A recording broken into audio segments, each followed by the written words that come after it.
I'm all. Are they on? Yeah. Are those on? Can you see? I don't know what on looks like. They're definitely on your body. Okay, so as you are finding your new They're on home you? for the next Right. hour or me make so, sure. there are 3 things. Let me slide Your by brain you. can only keep 3 things in its working memory at once, so I'm only going to give you 3 things. Can you There are 3 things I need from you. see if you know? The first one is there are some things happening this afternoon that I just need to get a count of how many people are joining us. So we are going to be taking a little field trip this afternoon to the Monterey Bay Aquarium. You're going to have some free time there, and then you're going to have an opportunity to take a tour there before dinner. So I just need a show of hands on how many people are planning of joining us for the aquarium, and to keep your hand up so Alex can capture that. So if you are planning to go to the aquarium, please put your hands up and keep them up in the air for a minute.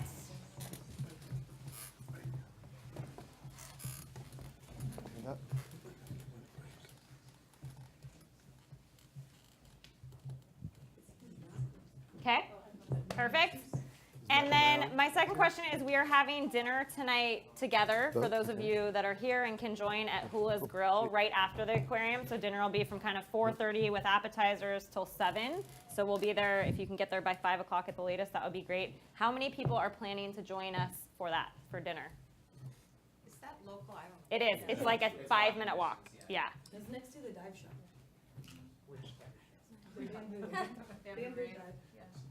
Fun Lighthouse? He definitely recommended it too. Good. Okay, and the third and final thing I need you to do is there is something turned face down on your table, which is basically your speaker release form to say if we have the back of your head in a shot, you are okay for us to use that. We need you to fill it out. If you can take 2 minutes and fill it out now, that would be great. And if you are interested, like we said yesterday, in being interviewed over the course of the next 2 days together, let us know. Come up and we'll make time in the schedule. But everyone has such a diverse background in how they interact with water. It would be awesome to get people who want to be on camera. So if you could just take a minute and fill that out, it would be much. Possible that the front of our head would be. It's just Most of them are these right here getting filmed. So unless never gonna be like you yesterday walked up here, so you could have been on the camera. So the streets run this way, so it's just saying. blocked. It's overkill, but it's just a. Just in case. Yeah, I'm gonna hide it. that was like an off-camera moment. Off-camera moment. Yeah. So you probably won't be. If I have it. Yeah. You want a it was marble? editing room. The problem is, Hey, then, Jay. then I play with it. Let's get up there. And then, you know what I mean? Really? Not, After. yeah, the count. All right. So, the other sort of technical things. Right before we start a conversation, we'll clap together. Sleep. Oh, okay. Got it. You Okay. live on the table. Perfect. Thank you so much. It's really fun. Very playful. Yes.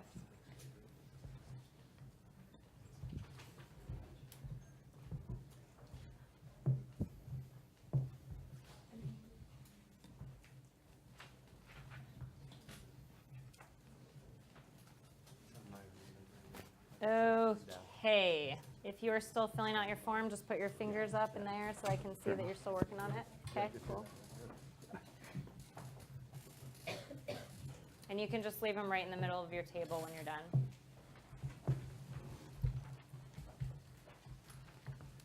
So as you are finishing that up, I'm going to ask you to turn to a partner at your table. If you're at an uneven table, maybe partner up with another table. But how many people remember the game or have played the game when you were a kid, Thumb Wars?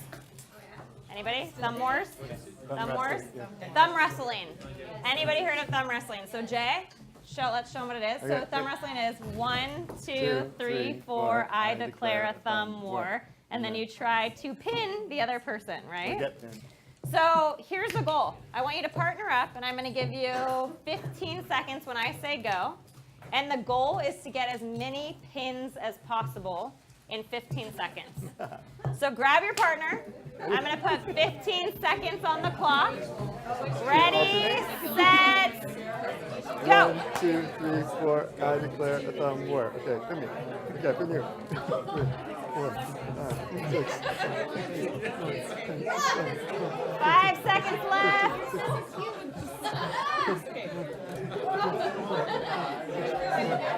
And stop. 31. Okay. Who got the most?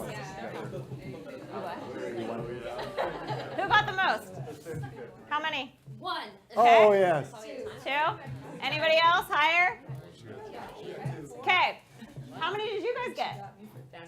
31? 31. Yeah. 31. Okay, so the rules were get as many pins as possible in 15 seconds. So how'd you guys do that? Yeah. Pin me. Pin you. Pin me. Pin you. Pin me. Pin you. Pin me. So here's the thing about games and the thing about play is as we get older, we often make play about competition. But play can be collaborative. We can collaborate to find playful environments. We can do things together. And so thinking about how we change our minds to do that, how we open up that access is key. And so as we talked about earlier, living fully is being able to really go deeper, but it's also being able to play our entire life from birth up until the moment of death. And so we are lucky to have Mike Radke joining us to really talk about play and water. So with that, I will hand over to you two. Great. So we're going to do our count to 3, and we'll do slate. Bobby, you ready? Nope. Nope, we're not ready. Okay. Is it R-A-D-K-E? Yes. That's it. Yep. As soon as Bobby's ready. And I'll say one thing. World champion thumb war guy is just really right here. So so for obvious reasons, 31. It was pretty good. So got the insight into. We're good? Okay. 1, 2, 3. Yeah, we can all clap along. So, Mike, thanks for joining us. Absolutely. I always start these conversations with this simple question, which is, what's your water? My water is the Au Sable in northern Lower Michigan. Right. Well, It's the place that my dad took me as a young kid. His thought was that we were going to go fly fishing with some old college friends of his, and it slowly turned into the place that I kind of found my independence, found my connection to nature, found some level of spiritualism. yeah. You get back there. It's been a few years, but that's where I found. I mean, that was kind of my first real connection with water. Yeah. I think. So describe it for us. It's a beautiful, beautiful trout stream. It's kind of a legendary trout stream in the Midwest, and it's kind of amber-colored waters, and it's the section that we always fished where it's a catch and release area. It's very kind of old school fly fishing with collared shirts and Stetsons and that kind of thing. So it's kind of a very traditional. It felt very.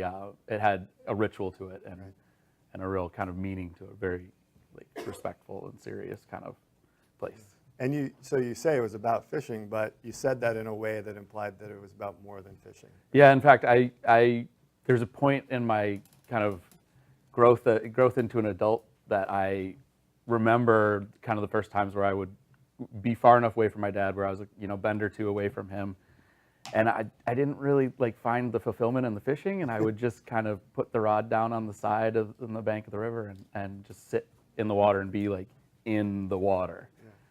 And find that connection, and there's a feeling that I really got in that moment. And if you had to call it fishing, to Sure. get the crew together, get the Exactly. the lunch packed and everything, but then put the pole back to side. Or you hold the pole, but never. Oftentimes the act of fishing doesn't involve fish. No, Right. it's a lot of waiting. That's where I found that moment of I can give myself permission to just put this aside and just do the thing that is feeling good to me. Right, that's excellent. And so that the topic of play is what we're going to explore. But your areas, multiple areas of expertise and experience and insight, and the things you get pulled into there's quite a diversity of projects and interests. But this concept of play kind of connects it all. But it's really about learning and figuring out the best ways to communicate and share and help people learn new ideas and own them.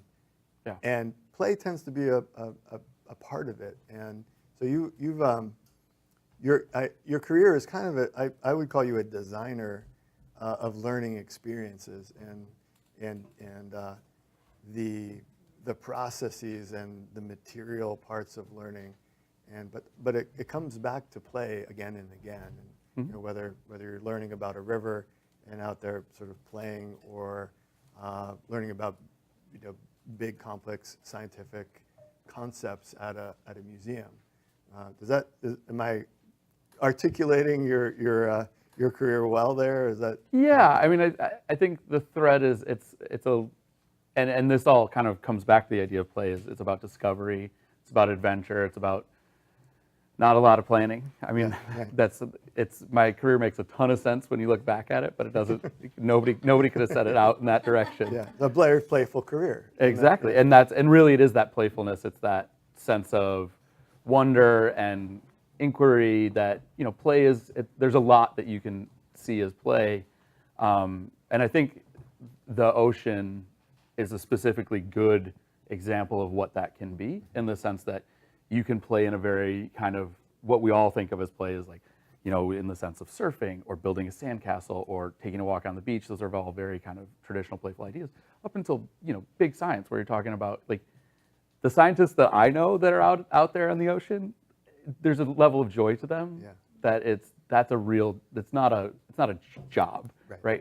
There's a joyful connection there that is about asking questions and being surprised and feeling a connection with what you're around. It's a deeper thing, and it's fun. It's fun, exactly. Those people are not doing that because someone, they didn't get stuck there, right?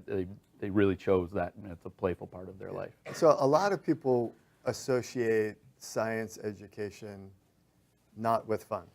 A lot of people have had an experience of learning science that is the opposite of fun. It felt like drudgery, and if you say, how was chemistry class, it brings up painful memories for people, and that clearly doesn't work. If you associate learning science with pain and drudgery and and dread, then what you get is maybe science illiteracy.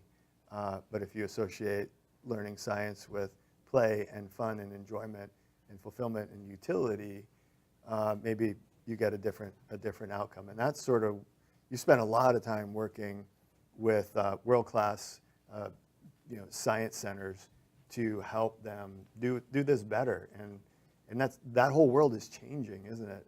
We've seen over the course of your career, from a more pedantic approach to communicating science to something way more playful. Right? Yeah, and I think it's the thing that transformed our relationship with science was really the birth of the hands-on science centers back in the 60s. And that's where you get kind of the grandfather of them all, which is up in SF at the Exploratorium, where you had Frank Oppenheimer, who was brother of Robert, and he went off into the wilderness literally in Colorado and taught science for a few years after building the bomb. And then he, as a high school science teacher, he saw that getting in there and doing things hands-on was that playful experience, and it opened up people's eyes and opened up people's access to science, instead of it being a thing that old white men in lab coats did somewhere else. It became something that we all do every day. And so you see that in those hands-on science centers, where it's, let's go and play with stuff. And in the same way that we would as a 5-year-old, let's play with magnets. Oh, right, then ask just a few little questions just to move things just a little bit. And I think that we've seen a resurgence in the last 10 years with hands-on science, and in the sense of as STEM kind of grew and really came to the fore with the last administration, as well as the tech kind of components where everybody kind of was trying to make everything gamified. Right. Like, there's a nice little confluence there. Yeah. So there's a kind of resurgence of how can we play with science? Yeah. And you see that people are much more connected to things. I mean, it's this question of in the education community is not just making people know stuff, but care about stuff, because that's where you actually get people moving forward, and it's less about turning people into scientists, with a capital S, and more about helping people think scientifically, Yeah. right? And so that when they go to the voting booth, they're using critical thinking and thinking about the linkages with informed by science decisions, and and also making decisions in their life that are kind of scientifically, they jive with what our best and brightest thinkers know about the world. Right. I had a flash while you were speaking of Mr. Hicks, who was my AP Physics high school teacher, and my favorite teacher maybe of all time. And Mr. Hicks would take us out. We went to we did physics experiments on roller coasters and on highway off ramps, and we would build model rockets and fire them across the street. At things. And Mr. Hicks's favorite expression was "Holy Ned." He would say "Holy Ned," and usually it was like once the rocket launched, he would say "Holy Ned," and we would all be like, "That's the weirdest thing ever." But I remember it. Here I am talking about Mr. Hicks and his expression of "Holy Ned," but it was fun. Mm-hmm. And then we would be back in the classroom, and we'd crank through the equations and calculations, and lo and behold, we were learning physics through play and fun and adventure. Yeah. And so your thinking and is extremely progressive, and you've worked inside the walls of science centers to bring exhibits and experiences and processes. But now your thinking is evolving to, what if we just exploded outside of the walls of these buildings and took the science center, literally to the field? And that's a shift. That's like maybe the next big shift in thinking around, science education design, right? Yeah, and I think it's one of those ideas. I think like a lot of what we're seeing in the world today, which is it's a long time coming. People have been trying to make the world a classroom, and now we have some really interesting tools. With Apple, just their newest software has an AR kit in it with augmented reality is really interesting. So explain that, augmented reality, for those who... So it's, instead of virtual reality that's a created world, it's kind of a layer on top of your world of information, or, so essentially you could have, Wikipedia of life. Instead of having to know what your name is, it can tell me what your name is, and then and everything, your little bio, here's your LinkedIn bio, or, you see a turtle and you have no idea what kind of turtle that is, right? Now, that's a, I don't know, leatherback. Okay. And here's some interesting things. And this is, potentially this is where that particular turtle has been. I mean, if we get to a really interesting place of the Internet of Things, that coupled with what we know about the science of learning, and what information actually is important or interesting, where we've learned what we know, and how we can progress to certain goals that we have either individually or societally. And then, the science of big data is really interesting as far as helping us have those individualized solutions that speak to what Mike needs to know about the world, or wants to know about the world, or gets excited about the world, or what Jay needs or wants or is excited about. And that's, I think that's really exciting to have that potential to really have individualized learning and a guide. I mean, it becomes that guide that is the, it's the guy that's standing over your shoulder saying, "Holy Ned." Right. Right? I wish I could just hear Mr. Hicks say "Holy Ned" like once a day, over my shoulder. Right. So that AR and virtual reality, it's at the same time for me, it's exciting and super creepy and disturbing and worrisome. And it's like and then it has potential to be sort of not serving me, but serving somebody else's agenda. So if I pointed my AR device at you and it said, "You're not Mike, you're a leatherback turtle," and I would be like, "Oh, I guess you're a leatherback turtle. I don't, because this thing says..." Sure. And so if I don't know the difference between Mike and leatherback turtle, maybe that's a terrible example, but or it's a great example, but it's in the wrong hands, this dependency to know the names of people I should remember. So it's a tool, but it could be a crutch, or worse than a crutch. So I guess that's always the tension, right? How, Yeah. do we need more virtual experience? And always remembering where the off switch is. Yes. Especially, I take solace in the fact that at least right now, most of our devices don't love being in the water. They can tolerate it, but they don't love it. And so the water is still a place you have to, there's GoPros and there's waterproof cameras, but generally speaking, your smartphone doesn't dig the water so much. So that's probably going to change really fast.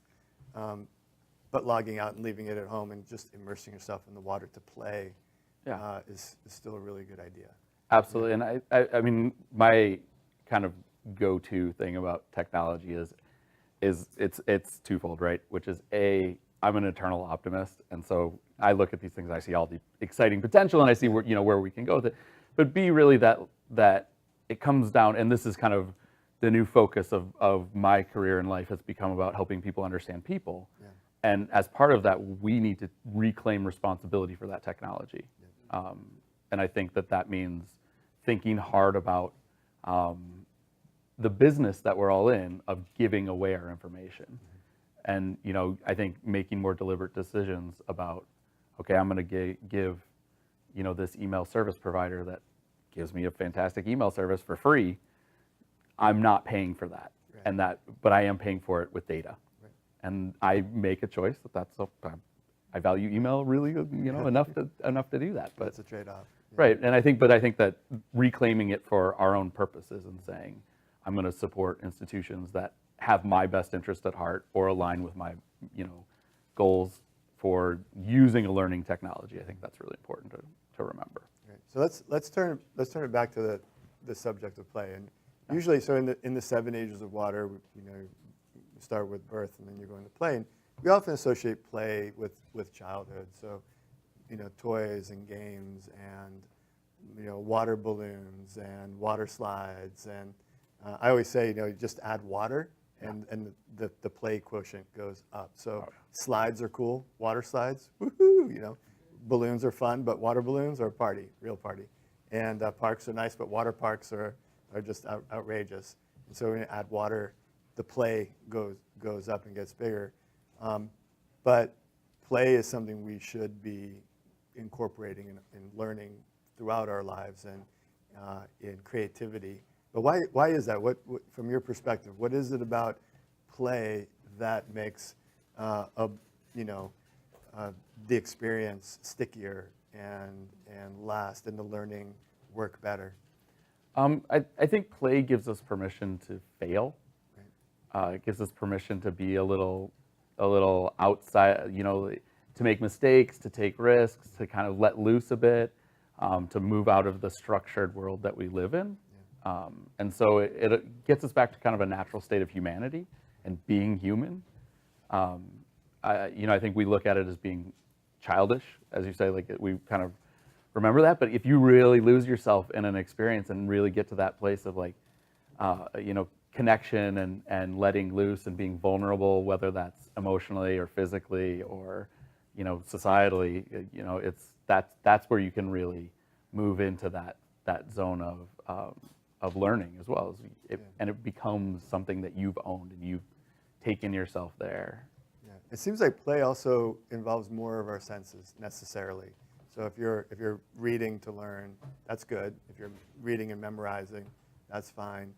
But when you take it out of play into a play context, you're probably moving.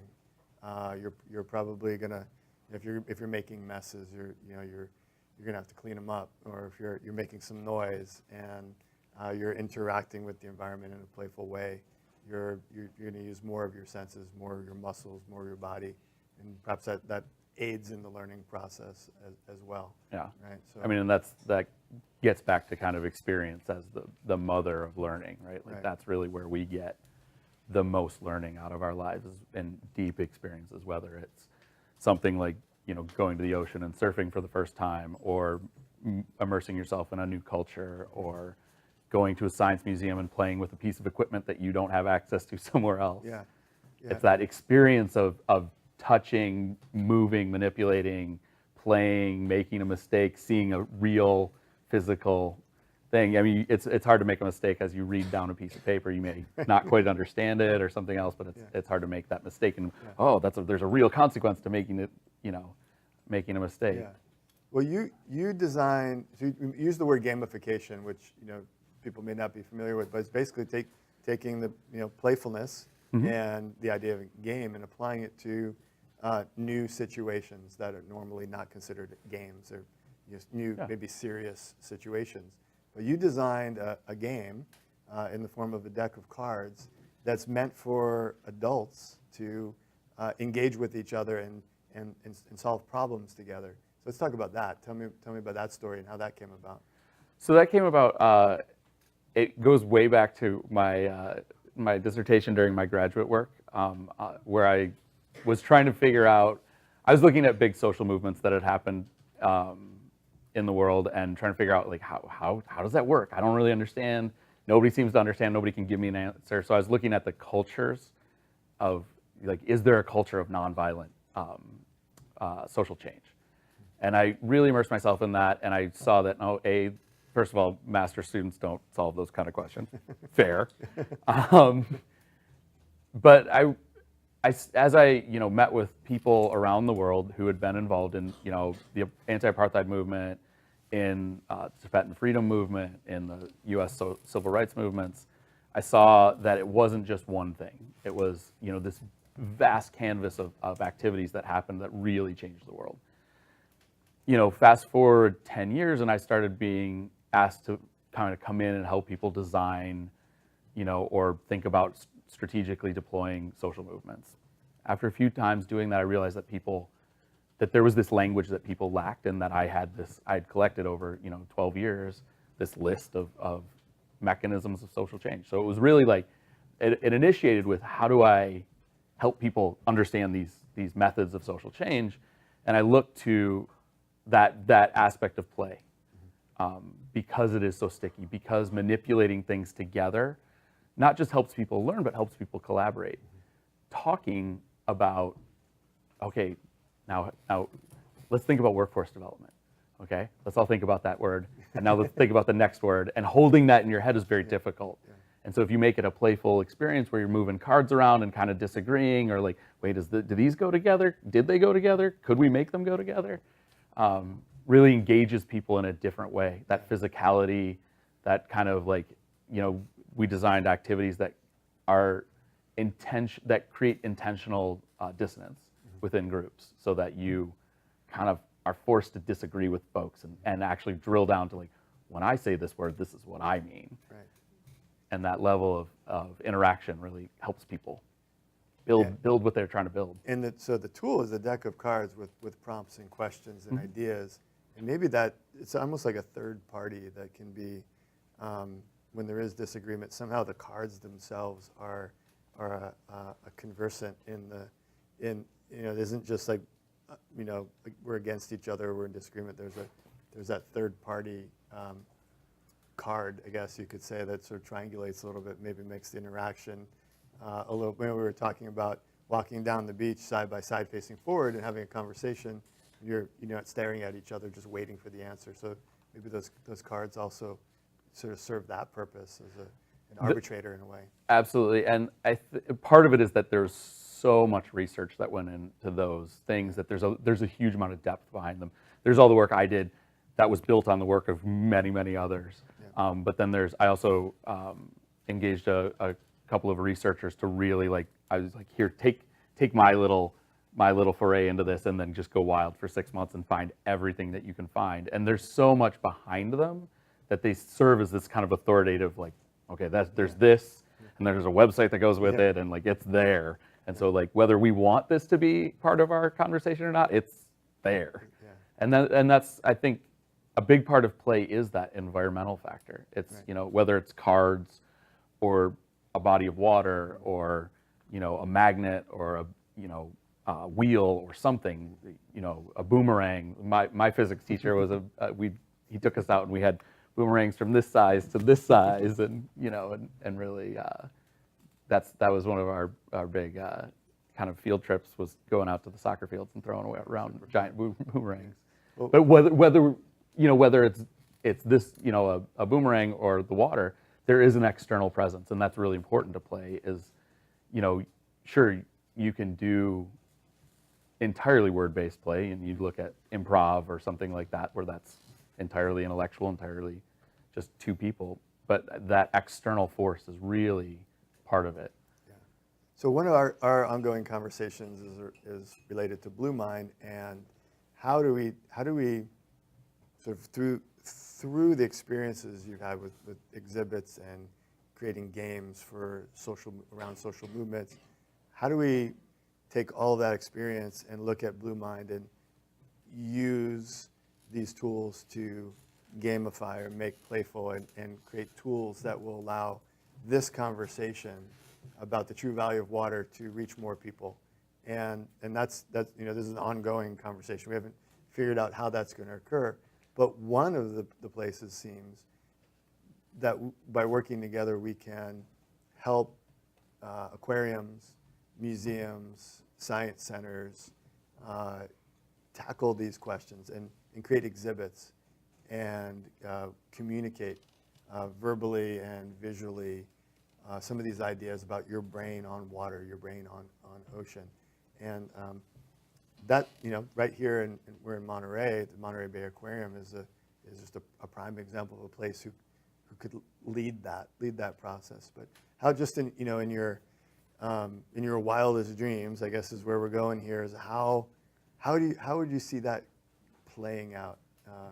What would a Blue Mind exhibit or a Blue Mind game or I don't even want to use the C word, curriculum, but a module or what does that look like? Just dream big, and maybe that dream actually in the hands of people listening to it, our conversation will become a reality. I think it starts with two core things for me, and that is being human and getting really to that human level of things. And that, to me, especially in the context of Blue Mind and the oceans, is starting with where people are. People like you and I who have spent a lot of time thinking about water and its role in our life, we're ahead. We're ahead in that journey. And so remembering what helped us fall in love with the water is really critical to that, and helping other people kind of enter from that place of love and joy and playfulness, rather than hitting them over the head right away with the hard facts of the state of water in the world. So getting human and finding that human moment to help people enter, and then thinking about the journey.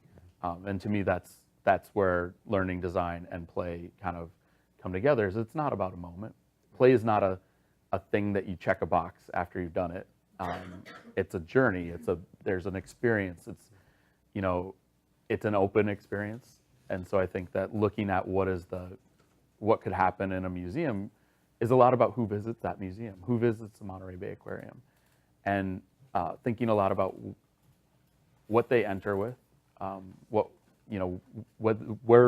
the goal? What is the goal for us, and what journey can we take them on between where they're entering and one that speaks to who they are, and that allows them to direct their own thing and own the process and own the learning and own that experience, but also takes them to a point that is productive.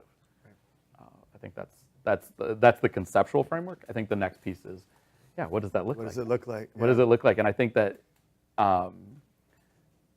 it's about I love inquiry-based learning. So I think that it's all about asking people questions, and those kind of very subtle, very simple questions that are things that help us. I always, in our conversations, I love when we talk about asking the question, did you feel that? Right. Yeah. Right? Like it's such a simple and razor sharp question, but the answer can be so broad, right? And it's only the question, did you feel that? It's not, did you feel when your brain did this thing and released that chemical and made you feel happy? Because maybe it didn't. Maybe it caused them to have some fear. Maybe it caused whatever they're bringing into Memory, it, yeah. right? If it released a memory, if it, whatever that was, but it allows them to internalize that, wait, something happened and I need to stop and think about it. And then, take the next step and the next step after that. I love that question. So the "what's your water" is that sort of question. It's like I ask, "What's your water?" and then, boop, and then it can be anything from metaphor to a droplet on a leaf to a river in Michigan to the Pacific Ocean out the back door, or a person.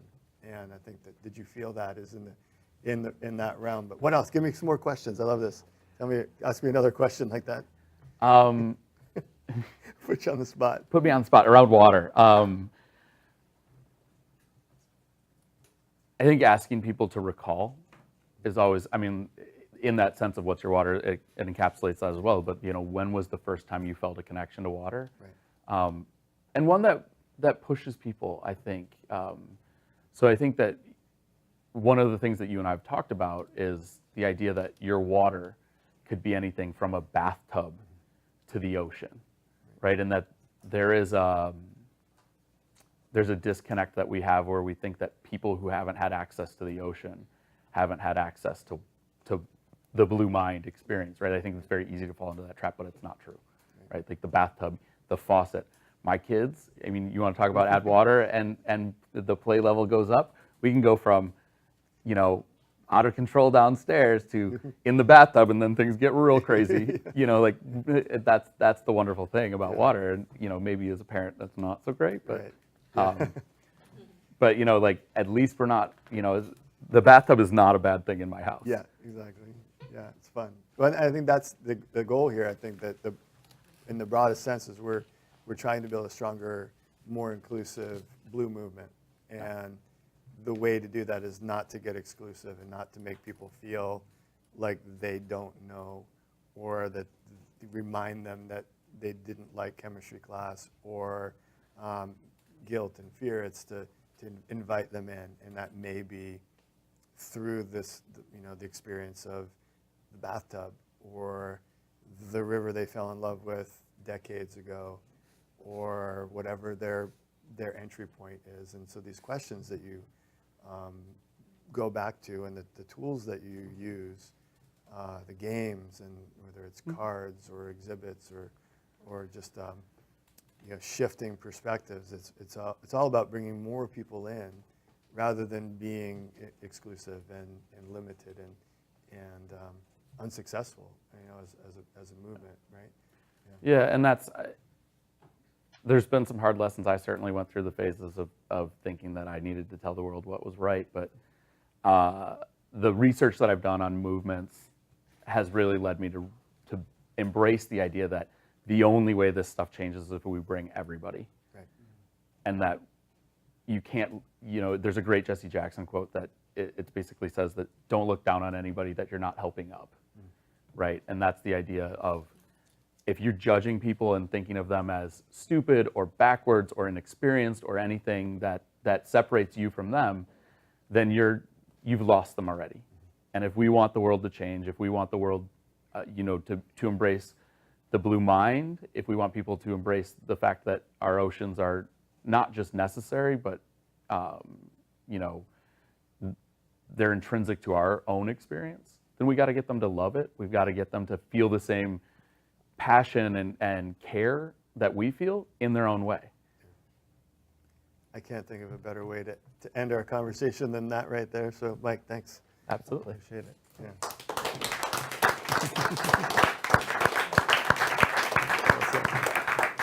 This concept of play is something that, as adults, sometimes we start to push out of our life, right? We don't always embrace it as much as we embrace other things as we get out of school and we kind of move on. It's almost one of those things we set aside. But Jay and I, when we actually met, we were working together with some corporate clients, and it was like a pretty buttoned up client, right? They were going to do these big leadership retreats. They were doing 3 of them. And I think Jay and I, our job, the Trojan horse, was let's get these people to feel as uncomfortable as they possibly can and see what happens. And so they had picked kind of these 3 places by water, which was excellent. But one of the things that we did, and these were people well into their career, is we threw a bunch of props down in the middle of the room. I'm talking like hats, boas, And we said, great, for the next 15 minutes, we're going to call your number, you're going to grab a prop, and you're going to strike a pose. And you could just see them like, Freak no, I'm out. not going to do Yeah. that. And it is so funny because this was 5 years ago, and they were so into it. And I recently had coffee with one of the guys that was in the room, and he's like, you know what I remember most about that whole experience is when we were like doing that prop thing. And I'm like, of course, because like how often do we introduce this opportunity in to play, and it's not competitive, it's just playing. And so this concept of play is a really important one, and the water aspect dually so. And we're going to have the opportunity to kind of experience that and see that through our own eyes this afternoon at the aquarium, but also through other people's eyes. As you start to watch people watch water, it's always really interesting, from adults to kids, kind of what changes on their face, how their body language changes. And so we'll have the opportunity to see that this afternoon. But to kind of wrap up this session, I would love to take it back to that me, we, do approach that we've been talking about. And so I want you to think about this concept of play and water, and think about, for you, what's the application for that in your work, in the way you live, with your family, whatever it may be. So what's the implication for you? What's the implication for we, right? It could be this group, it can be your family unit, it could be the team you work with. And then finally, what's one thing you can do about it? It might be so simple as, I'm going to start a meeting with something different, or I'm going to walk into my class next week and I'm going to approach it in a new way. Something tiny, a micro behavior. So what's the application for you? What's the application for we? And then what's the one thing that you can do differently now that you have some more information on this? So I'm going to give you 7 minutes to talk through that just at your table. Start to think about that. So 7 minutes, me, we, do. Please go to it. Great. Good?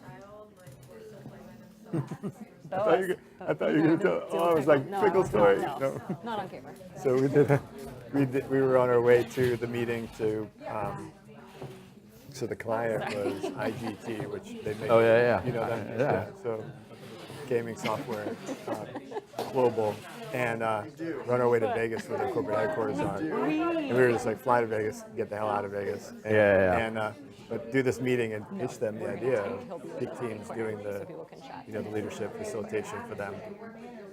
And the 3 venues, turns out, were Monaco, Panama City, and Monterey. And so Interesting. They brought different executives to, they had to pick one. And then, Yeah. And so all about water, and everybody, they bought blue marbles for everybody. And, Oh, cool. And so we were talking about their challenges and their dilemmas and their problems. And I was like, we can't use it. I get sick of that language. Yeah. And like using the word challenge. Yeah.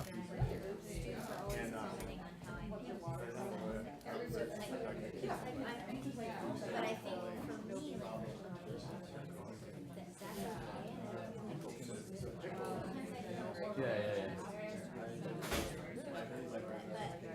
the implication. No problem.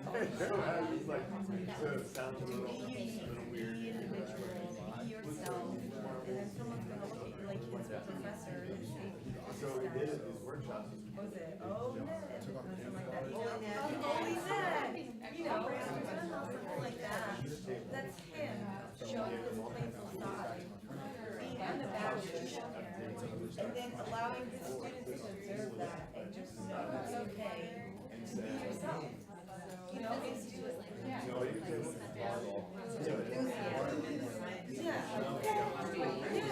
having little quirks too, always kind of helps. But having those little fun moments, like I'm always throughout the day, like I'll find new ways to subtly throw in a dry joke, or like just a passing comment. Like I love going to the grocery store with the automatic sort. I walk up there and I go, let me get that. And I allow the person to walk in front of me, but I do not do anything. They get a smile on their face, so I share that. And then, like, I don't know about this, but it's kind of something that adds it in there to let other people know that it's okay. Because I think we always walk into an environment where it's stable. I walk into this Chinese What are you talking about? Yeah. What is Yeah. I thought that was the story she was gonna tell. That's how I understand this question for. Yeah, that is something that's all about that. Like that, like I love that term. It is like, it's not about Exactly. so learn when you say like that's their mind. But it's say, what you're really learning is to let loose for a minute, to let go of whatever you came into, and you're in a new space. And it's safe, like it's a safe space. I think that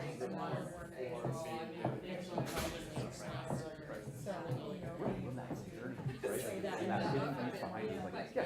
So it appears that you're just screwing around with this, right? And that the purpose of this is to get you to, or the, you know, the gold star thing, right? Like it appears that your job is like, this is about team building, and fun. It's like, oh no, thinking beyond our thing, stretching your brain, we're gonna accept solutions that are, risk seeking, risk averse, meaning like I'm gonna stay here averse. I don't.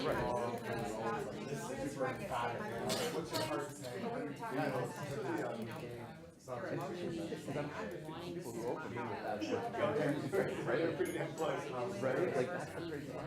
Right? Yeah, great. You were hoping they wouldn't. You gotta actually remember. Yeah. It'll circumvent what yeah.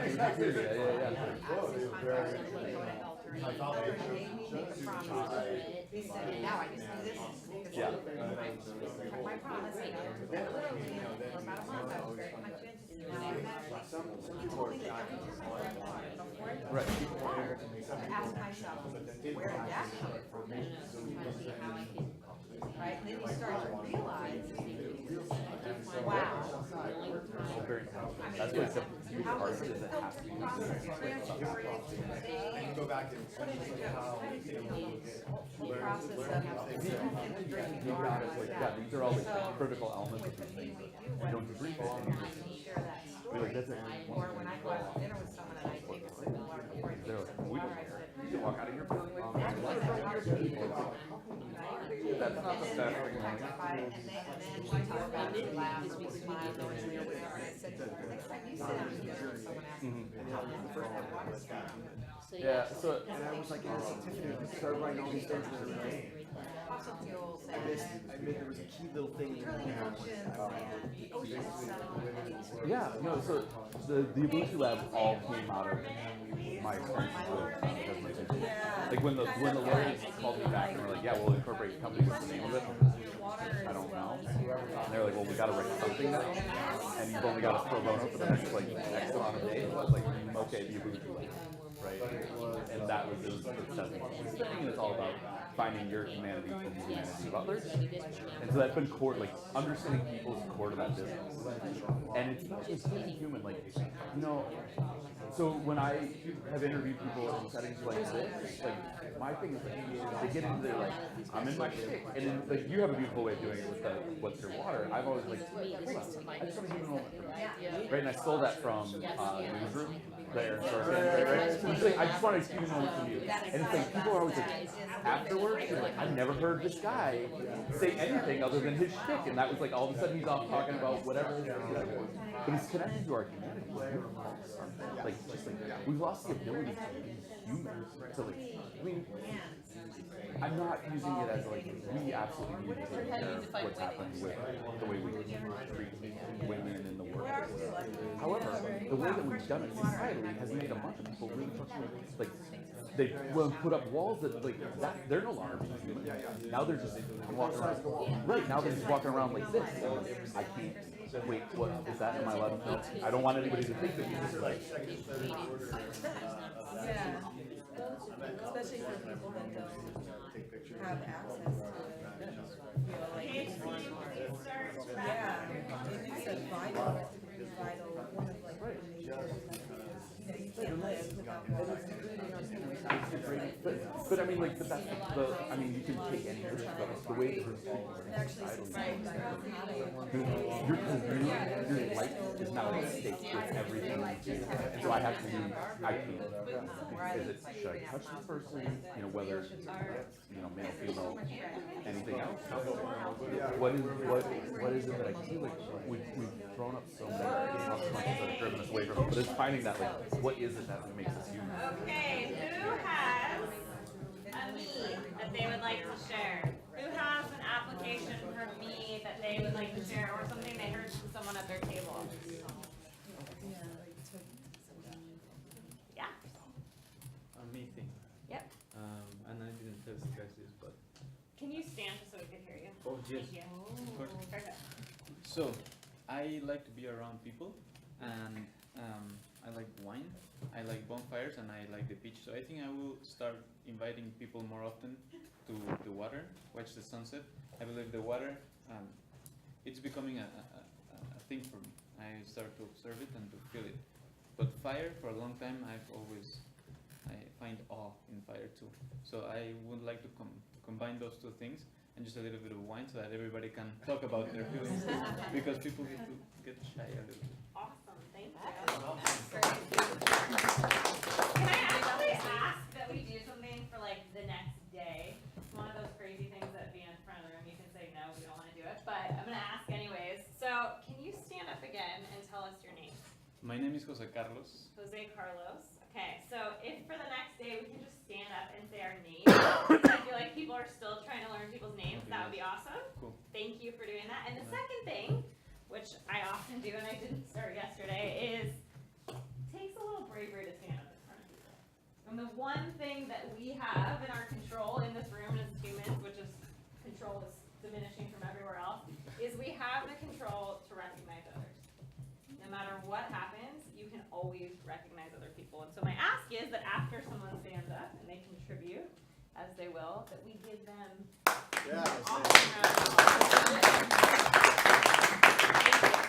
Okay, so who has a we? Yes. Just something on that actually. So Woohoo! Up you go. And you are. Hi, I'm Nico, everyone. Nico. Something on that. So if you live here locally in the Monterey area, the Ms. Ocean Club actually is going to start hosting in the spring monthly bonfires at the beach. They'll be on Awesome. the first Wednesday of every month. So you guys are more than Very welcome. cool. There you go, bonfire. Bring your own wine. Bring your Bring your own own wine. Yeah, we can't provide wine, but bring your own. Yep. Cool, thank you. Yeah, Paul. Tonight? Yeah, seriously, tonight's the night. We can. Yeah, fires. Okay. There's a hula's going on tonight. Okay, so that was a you love that, and so you're gonna do more of that. The we is Miss is doing it. So guess what? Join in. And who has a do that they talked about at their table? Yeah, Jackie. My name's Jackie, and what I'm realizing is one of the things I did with the me is I planted a seed. The we is the movement's happening, and the do is what I need to be more involved with, because right now with this movement, my biggest struggle is getting more collaboration. And the only time that I'm finding that this collaboration is happening is when we have an action item that we can all join into to elevate all of our programs. And so that's been a real frustration for me, and now I just want to embrace, I can't control movement, and all I can do is just kind of help guide it and have these collective actions so that everyone benefits. So. Yeah. Awesome. Thanks, Jackie. So as you kind of continue this afternoon, ask people, what's their me, we, do, right? We're going to hear a lot, and we're going to learn a lot, and we already have over this first kind of day and a half. And we have 2 more days of learning. And so the real critical thing here is being able to take that learning and transition it into insight, because insight is what you're going to use walking out of this room. So start to ask people, what's your me, what's your we, what's your do, how are you applying it? And so Mike is going to join us this afternoon at the aquarium. So if you have specific questions for him, or you want to see things through his eyes, he will be along for the ride, and he will also be at dinner. So take advantage of that. We are about to close out our time in the room together. And for those of you who put your hand up, we will head over to the Monterey Bay Aquarium. So a few notes just on timings and things for you. We have kind of 2 things happening tomorrow, which are exciting activities. The first one is yoga in the morning again. If you think you're going to be there for yoga in the morning, same time, 7:45, can I just get a hand up in the air so we know at least? Perfect. Okay. That will happen at 7:45. And the other thing we're going to do tomorrow is we have this opportunity for more immersive activity. So today is the Monterey Bay Aquarium. Tomorrow we kind of have 3 experiences available, weather dependent. And those experiences are something called Refuge, which I'll talk to in a second. Kayaking right here with actually Jackie and Scott will be taking you. And then we have some time for some reflection or time alone if you feel, hey, I just want some space and I'd like to take a walk or do something like that. If it is raining this hard, this will not be an option. And we will offer yoga in this room again as something, or you will have the reflection. So we have the amount of people that are able to sign up for these. For you that have not heard of Refuge, it's about 30 minutes away in Carmel Valley, and it's really this opportunity to kind of be around water in a new way. They have cold plunge pools, they have hot tubs, they have it set up in this really nice way, but it's an opportunity to interface with a more pool-like water. They also have saunas and steam rooms, so you'd want to have your bathing suit. It's kind of this experience that you get to spend time in, and it's really relaxing with, by, and near water. So that's an option, and we'll set up some carpools for that. The kayaking will be with Jackie and Scott. We get some kayaks set up for you, and all the gear you need, and they'll take you out and potentially see some otters out in the bay, which would be really cool. And then finally, the reflection time would be if you just really want to take some time and take a walk at the beach or walk in the rain, if that's what's happening tomorrow, then that's an option too. The only 2 we really need you to sign up for numbers' sake are Refuge or kayak. So if you can do that today before you leave, that would be really great, and then that way we'll have a number. So Alex and Scott are going to actually be walking you over to the Monterey Bay Aquarium. We're going to meet out here at 2:20, so it gives you guys a chance to take a little break if you want to go back and change your shoes and come back, anything like that.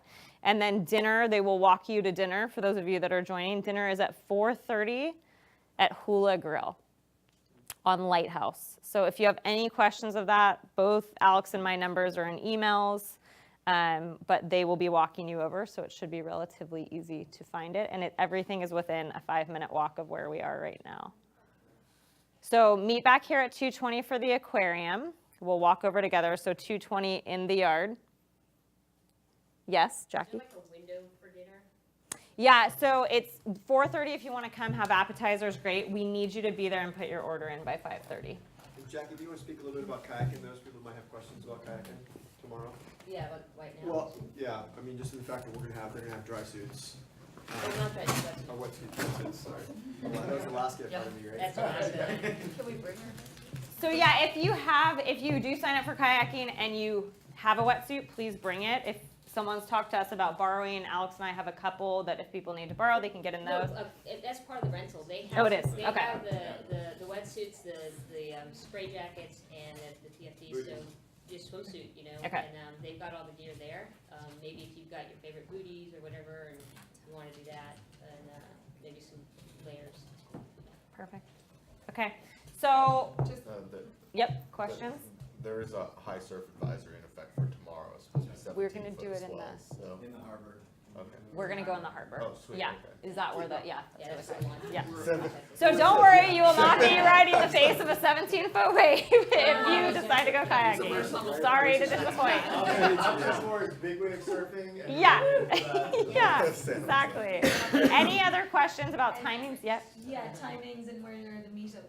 Yeah, so this is not until tomorrow afternoon, so we'll talk you through it, but we're just trying to get a head count. So I'll give you, I know the brain can only take so many logistics at once, so the only thing you need to know for today is please sign up, be back here from a break at 2:20, and we'll walk over to the aquarium, and then dinner to follow at Hula Grill. One, You can only do 3. Bobby, oh, sorry. Just kidding, I'm just kidding. 3B, the meta do, so the do, if you feel like there's something you want to express and share with people who aren't in this room, a thought, if you do Twitter, if you do Instagram, especially as you're walking through the aquarium, we don't want it to be screen time. We're actually doing a really good job of being Yeah. low on the screen time.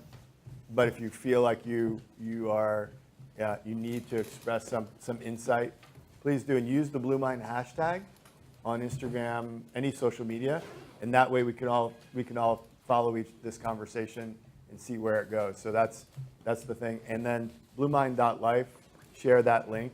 That goes to the Indiegogo. We are just on fire right now to make this film and make sure this whole conversation reaches literally millions more people. And it's humbling when you write a book to know that it reaches dozens of people, but film reaches millions of people.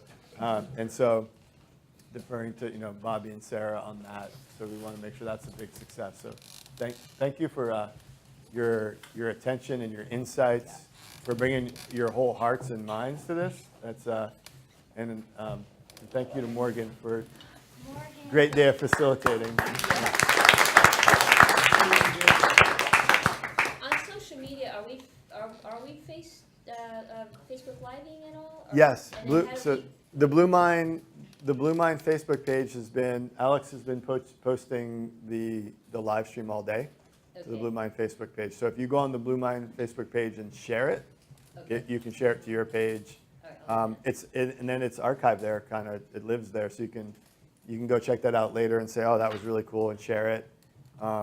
Most people aren't available to watch all day from, I don't know where they work, where they may be allowed to do that, They but shouldn't be working after that. so it is shareable, and then you can pass it along Is there later. anything we should be careful about not sharing? We will turn. I think we will try to have live streaming cameras off when we feel like that may be the case. Like during Q&A today, we Yeah, turned it off. So during times like that, we'll turn it off. Yeah, and so far so good. I think if anybody feels like they've said something that they don't want shared, or speak up. But so far I think we're on it. and everyone's settings. Yeah, and then Yep. there's those release Yep. forms. Yeah. Cool. So- All right. Thank you for an awesome start to day 2. We'll wrap up today together at Hula's. And so 2:20 out here, and we will head over to the aquarium. Thank you.